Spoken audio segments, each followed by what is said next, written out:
Julho 24, Atos 24. Paulo havia sido preso por inveja das autoridades religiosas, mesmo motivo pelo qual mataram Jesus, que não se conformavam que ele estava pregando Jesus como Messias, e milhares estavam acreditando. Milhares de judeus estavam acreditando realmente que Jesus é o Messias de Israel. Isso estava incomodando as autoridades, a gente já sabe por quê, já expliquei várias vezes, porque uma vez que acreditassem nisso, não haveria mais necessidade de templo, nem de sacerdotes, nem de nada daquilo, e eles não queriam, obviamente, que isso acabasse. Então, aquela confusão toda. O comandante Lísias descobriu que havia uma conspiração para matar Paulo e o enviou para o governador Félix em Cesareia, acompanhado de uma carta sob escolta de soldados e centuriões. E foi lá para Cesareia para o Félix.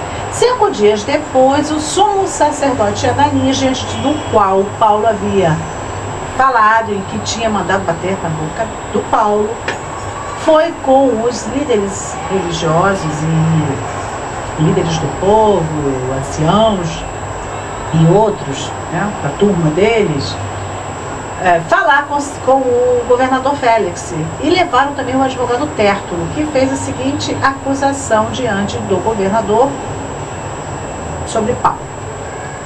Excelentíssimo senhor governador, o seu governo nos tem trazido um longo tempo de paz, e graças à sua sábia administração, muitas reformas necessárias estão sendo feitas para o bem deste povo. Já puxou-se logo o saco do cara. Somos muito agradecidos por tudo aquilo que temos recebido em todas as ocasiões e em todos os lugares. Nossa, que governador bonzinho! Mas não quero tomar muito do seu tempo, e por isso peço que tenha a bondade de nos escutar apenas um pouco mais. Nós achamos de fato que este homem é uma peste, Paulo. Peste contamina, né? Ele provoca desordens entre os judeus do mundo inteiro e é também o líder do partido dos nazarenos. Olha só, o advogado já torceu a história. O advogado sabe fazer isso bem. Torceu a história. O negócio que era estritamente religioso virou uma coisa política, uma questão política. Não, mas o negócio é o seguinte: ele está criando confusão dentro do povo, no mundo inteiro, onde tem judeus, ele está criando confusão. E ele é líder de um partido aí dos nazarenos. Não era partido coisa nenhuma. Era uma denominação do judaísmo que o judaísmo do establishment chamava de seita. Mas era uma denominação, como fariseus, saduceus, nazarenos.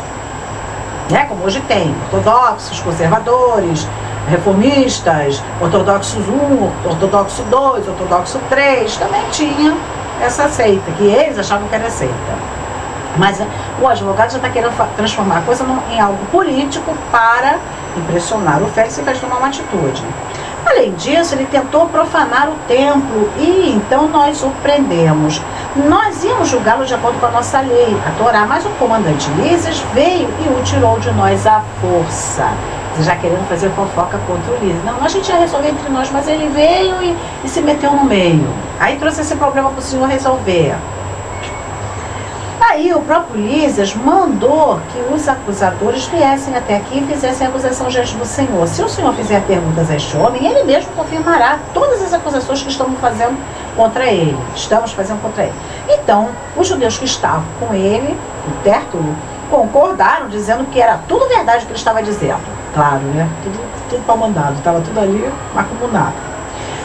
O governador, então, fez sinal para que Paulo falasse. E, então, ele disse: eu sei que há muitos anos o senhor é juiz do povo judeu e por isso eu me sinto à vontade para fazer a minha defesa na sua presença. Como o senhor mesmo pode comprovar, faz apenas 12 dias que fui a Jerusalém para adorar a Deus. Não tem nada de político na história. Os judeus não me viram discutindo com ninguém nos pátios do templo, nem agitando o povo nas ruas, nem nas suas sinagogas, nem em qualquer lugar da cidade. E eles não podem provar nenhuma das acusações que agora estão fazendo contra mim. Porém, uma coisa confesso ao Senhor: eu realmente sigo o caminho. Era como se chamavam os discípulos de Jesus. Caminho que os judeus dizem ser seita. Mas é desse modo que eu sirvo ao Deus dos nossos antepassados. Creio em tudo o que está escrito na Torá e nos profetas. E eu e os meus acusadores temos esta mesma esperança em Deus. Todos vão ressuscitar, tanto bons quanto maus. Quer dizer, nós todos acreditamos na mesma coisa. Por isso faço tudo para sempre ter a consciência limpa diante de Deus e das pessoas. E Paulo continuou. Depois de ter ficado fora de Jerusalém durante alguns anos, voltei para lá a fim de levar algum dinheiro para o meu próprio povo e oferecer sacrifícios. Quando estava fazendo isso, depois de ter acabado a cerimônia de purificação, alguns judeus me encontraram na área do templo. Não havia muita gente comigo, nem havia desordem.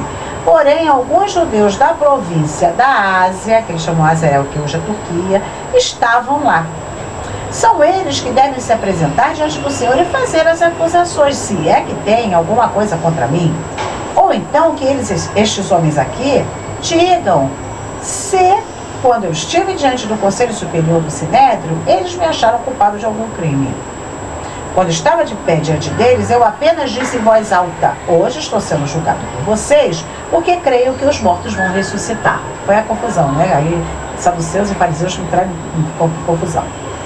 Então Félix, que estava muito bem informado a respeito do caminho de Jesus, deixou a questão para depois, dizendo a eles: quando o comandante Lísias chegar, eu resolverei o caso de vocês. Porque Lísias tinha mandado os soldados para os centuriões uma carta, levando Paulo. Não tinha chegado ainda. Então, o Félix mandou que o oficial pusesse um guarda para tomar conta de Paulo e ordenou, deu ordem que lhe dessem alguma liberdade e licença para receber a ajuda dos amigos. Quer dizer, tinha uma situação mais ou menos tranquila na prisão. Bom, alguns dias mais tarde, Félix veio com Drusila, sua esposa, que era judia. Mandou chamar Paulo e ouviu falar a respeito da fé em Cristo Jesus. Mas quando Paulo começou a falar sobre uma vida correta, o domínio próprio, o dia do juízo final, Félix ficou com medo e disse: agora pode ir, quando eu puder chamarei você de novo. Por que ele ficou com medo? Porque ele tinha roubado a mulher do primeiro marido dela. Por isso o Torá não aceita. E também ele era corrupto. Além disso, Félix esperava que Paulo lhe desse algum dinheiro, por isso chamava muitas vezes e conversava com ele, esperando que Paulo fosse dar dinheiro para ficar solto. 2 anos depois, 2 anos, Pórcio Festo ficou no lugar de Félix como governador. Félix queria agradar aos judeus e por isso, ao sair, deixou Paulo na prisão. Fazer aquela média, né? Aquela coisa de política.